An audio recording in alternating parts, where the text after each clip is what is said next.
riding this wave of success. Everything seems good. Everyone is noticing your voice. They're noticing everything about you, your smile. I mean, you got what they call the it factor, right?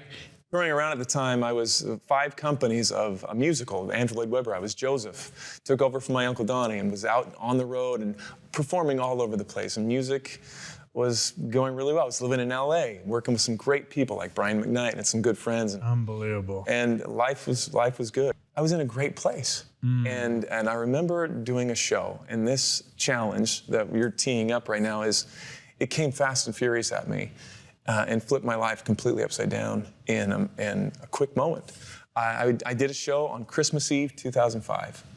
I remember it vividly because it was that day I went home and I took my shoes off after the concert, and it was about 2 in the morning when I finally did, and I turned to my then girlfriend, who's my wife now, and I turned to her and said, Valerie, there's something wrong. My feet feel like they're being run over by a steamroller. Oh, wow. Just like, I mean, this excruciating pain that's just crushing me.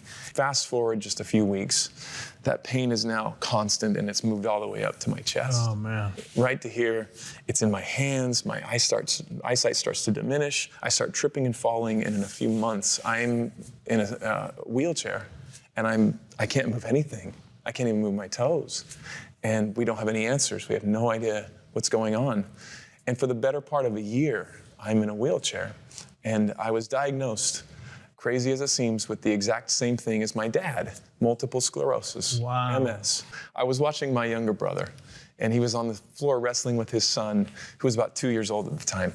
And it was that hallmark moment where I was intrinsically smiling at this experience of watching my brother have a good time. And as I looked over at Valerie and back at the situation, this got to me. And everything just changed in that moment. And now what I'm watching, I just hated.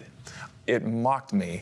And I didn't think this was ever going to be a reality in my life. And it burned me. And it was even more painful than the crushing burning all over my body. And the burning question in my mind was, why? Why me? Why did this happen to me?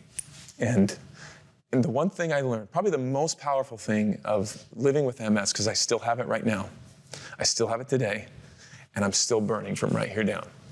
It's there every second, right now. Wow. And my legs might go into some spasms here and there. I smile through it. But it's a reality every day. Even though my hands are moving, my legs are moving, that's miraculous. So I'm not allowed to ask that question anymore. Why me? Unless, there's a caveat, unless I make sure that I ask that same question for every single moment of happiness and joy that comes into my life, both great and small.